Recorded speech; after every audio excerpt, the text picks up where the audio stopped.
Y nuestro invitado es el señor doctor Pedro Donoso, el caballero es analista político y director de ICADE. Al doctor Donoso, a quien saludo con toda cordialidad, le vamos a plantear preguntas fundamentalmente políticas, pero que desde Madrid, España, Michelle haga lo suyo y lo hace bien. Está con nosotros el doctor Pedro Donoso, analista político y director de ICADE. Previsiones políticas de la semana.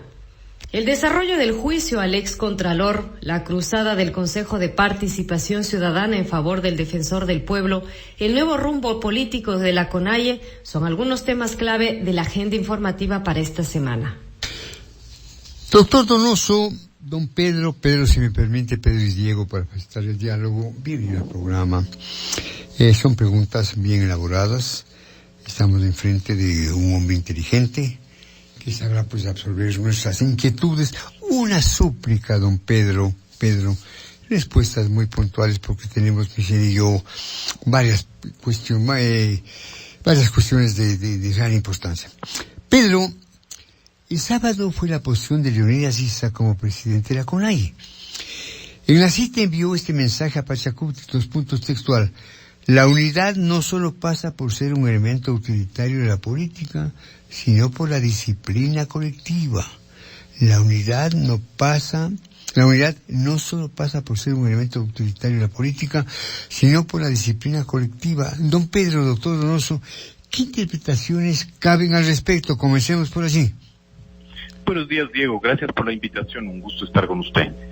Un poco la primera reflexión que quiero hacer es más allá de este suceso que es tan importante. Yo lo que puedo leer es que en el Ecuador, digamos, ahorita todo se está cocinando, ¿no? Nada está en su lugar. Entonces recién estamos viendo como que el reacomodo, ¿no es cierto? Quizás podríamos decir post-correísmo, ¿no es cierto? Y post-morenismo de las fuerzas. Y es muy interesante cómo esas fuerzas están ubicando un espacio, ¿no es cierto? En este aparente caos, más o menos, ¿no? Y es muy interesante cómo la apuesta finalmente de la CONAIE es una apuesta exactamente a recuperar como la unidad con su bloque de Pachacutic, que además, digamos, ha sido absolutamente exitoso en su llegada al legislativo con 25 curules ahora, llegó con 27 y ha habido 2 deserciones. Y en ese sentido, digamos, un poco la apuesta era ver cómo se recompone esta unidad, porque muchos de los legisladores no son militantes, digamos, naturales de Pachacutic, ¿no?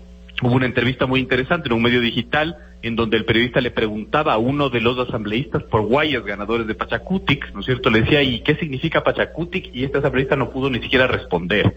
Entonces, digamos, es muy interesante cómo la lógica de la CONAIE es el llamado a una unidad, a un bloque de Pachacutic que quizás en el concepto le es muy ajeno.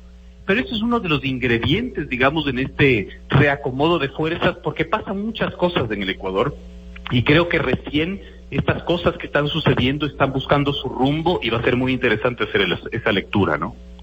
Muy bien, escuchamos, doctor Donoso, don Pedro, con vivo interés.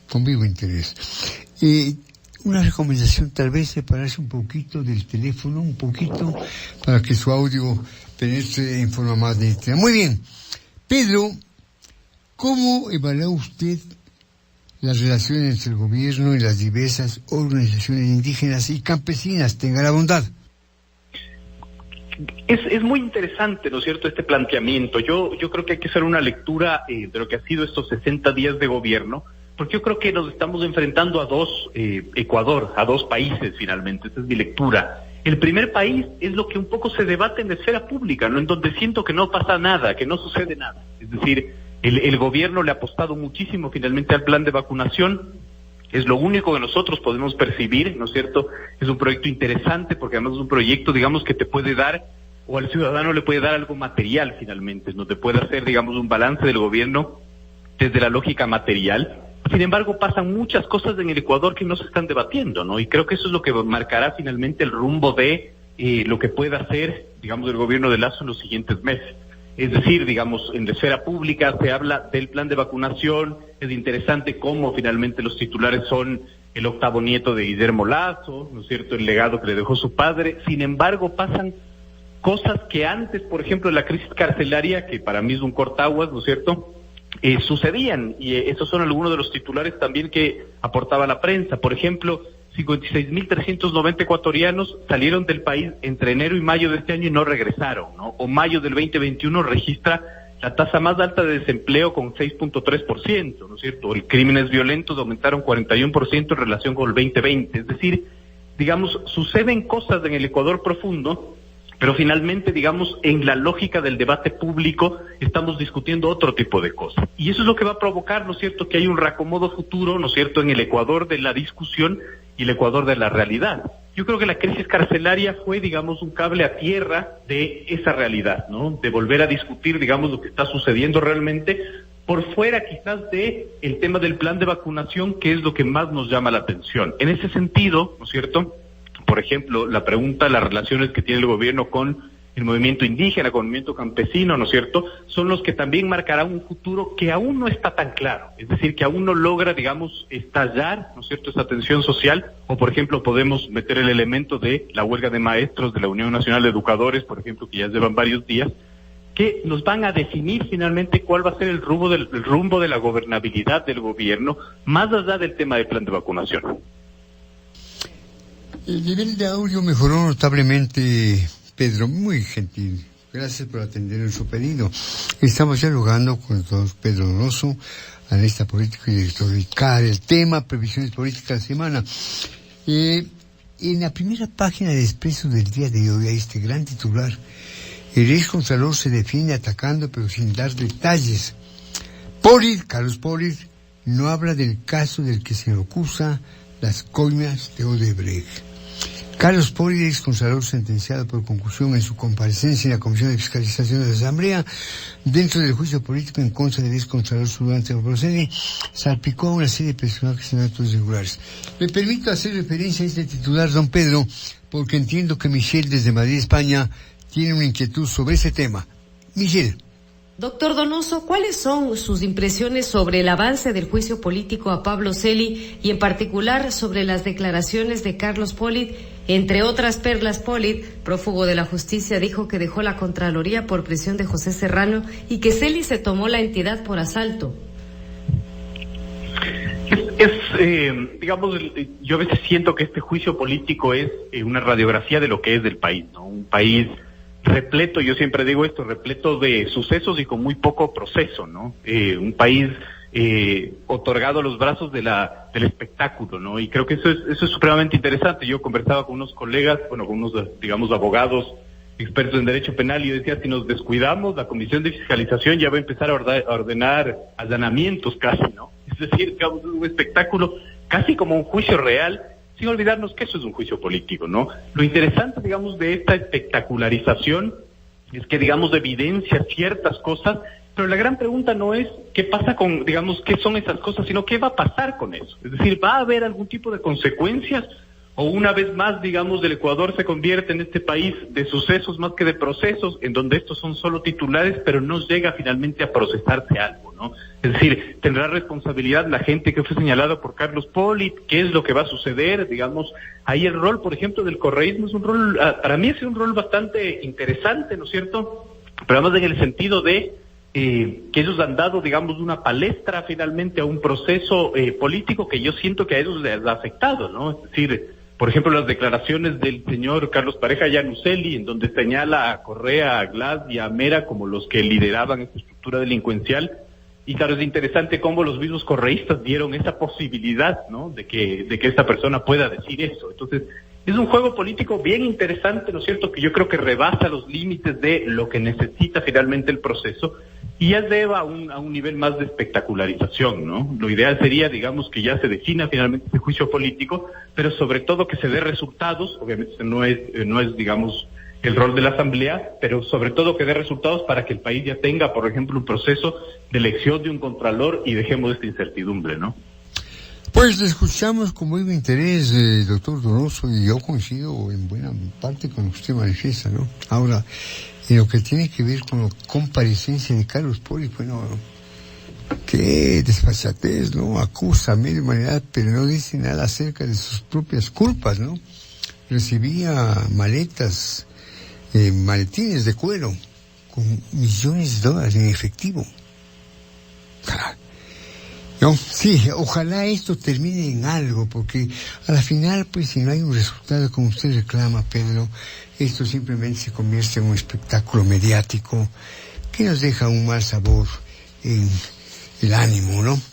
Muy bien, Pedro, ¿confía usted en el concurso de selección del nuevo Contralor en manos del Consejo de Participación Ciudadana? Le escuchamos.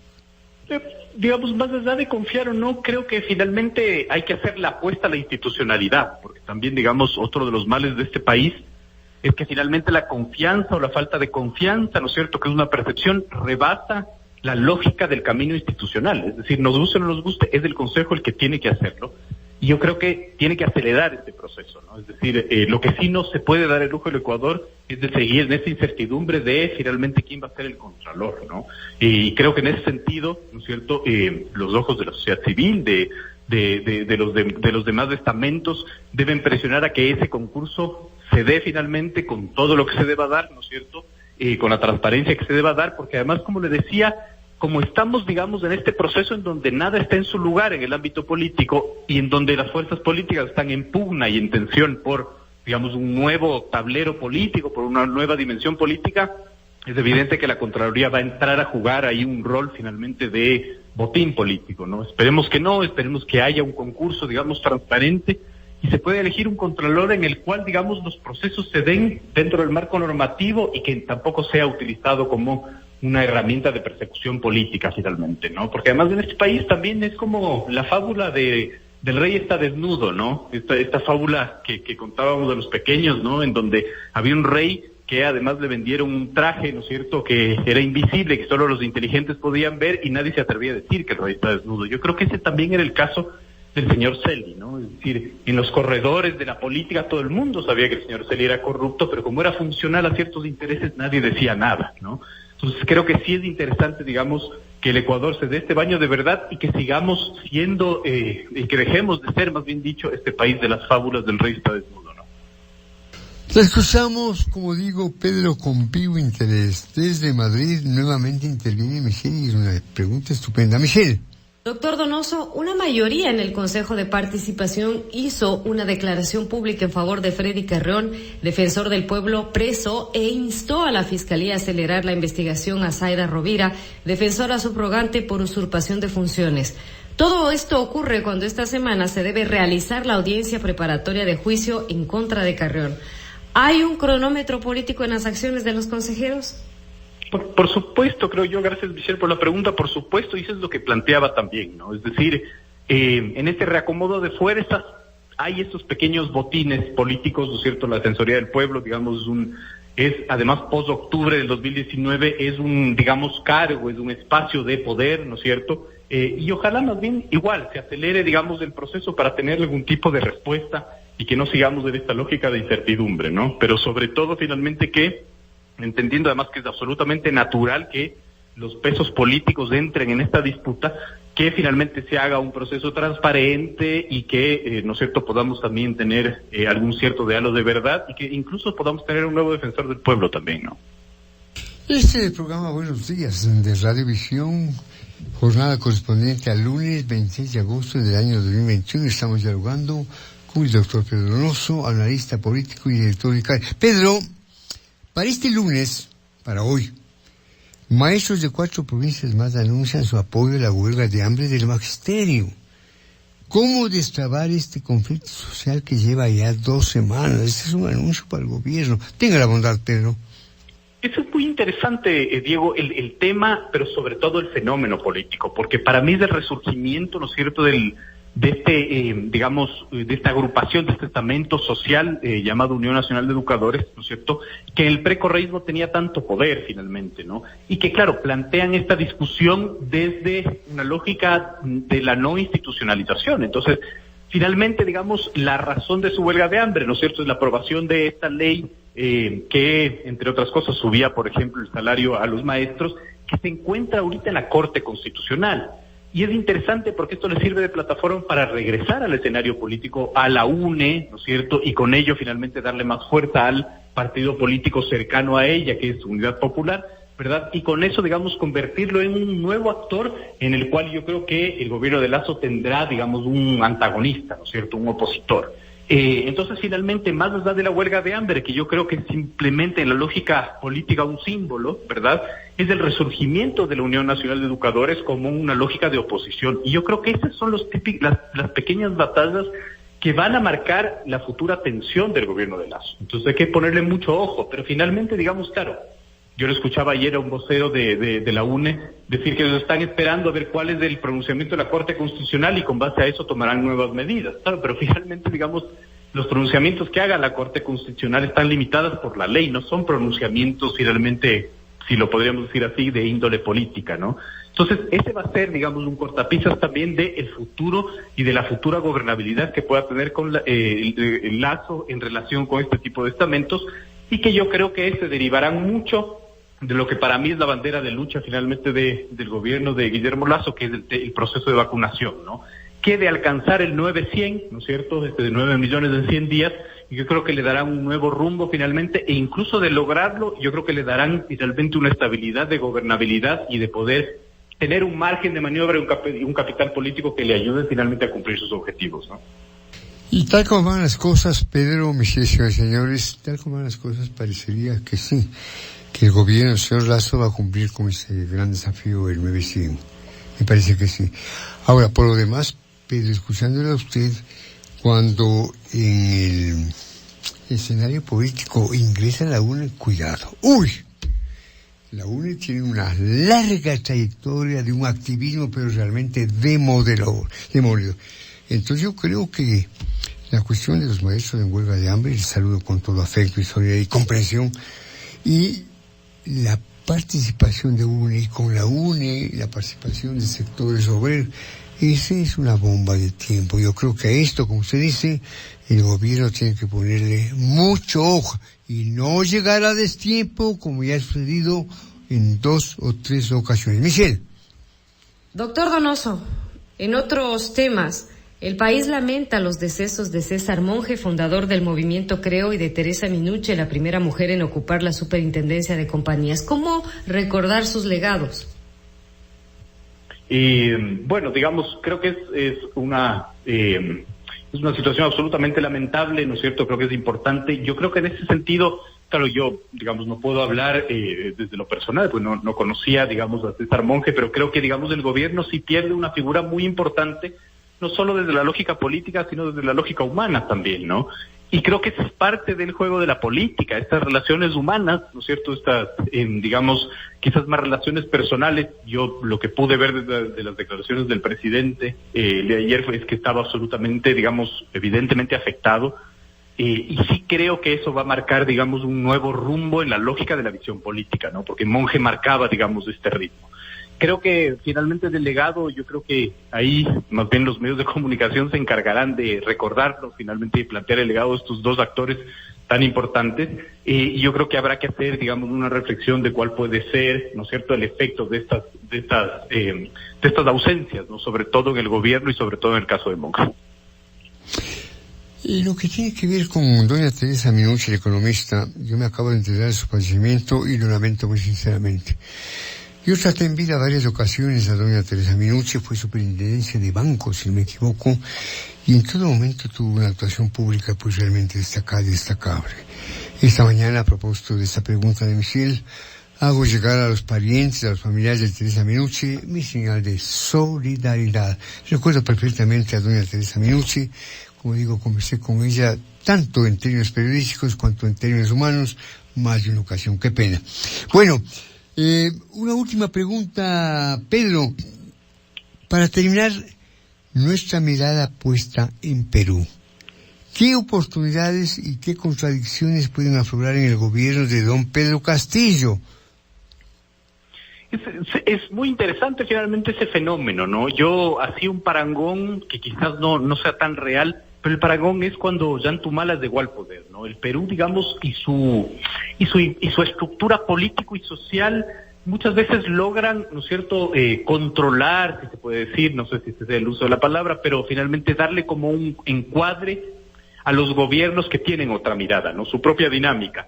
Lo que quiere decir con eso es que yo creo que, digamos, Castillo llega, digamos, desde una visión muy radical al poder, pero yo creo que tendrá que moderar su accionar y su discurso, ¿no es cierto?, para poder lograr gobernabilidad en el Perú, ¿no? El Perú, digamos, está viviendo en los últimos años, además, una ingobernabilidad total. No nos olvidemos que varios de sus presidentes han caído en casos de corrupción. Pedro Pablo Kuczynski, por ejemplo, ¿no? Que, digamos, además, el establishment peruano lo elevaba, digamos, como una persona intachable, y vimos que finalmente estaba salpicado por el tema también de Odebrecht.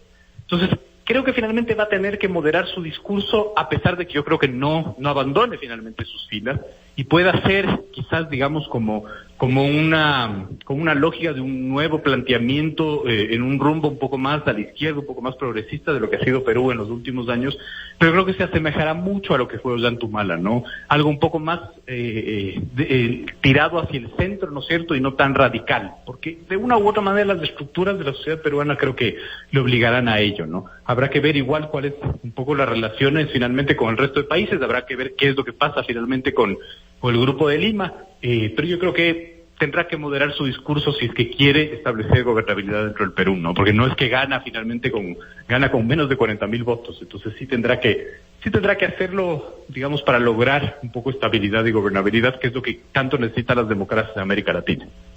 Valiosas reflexiones, don Pedro, y coincido con usted.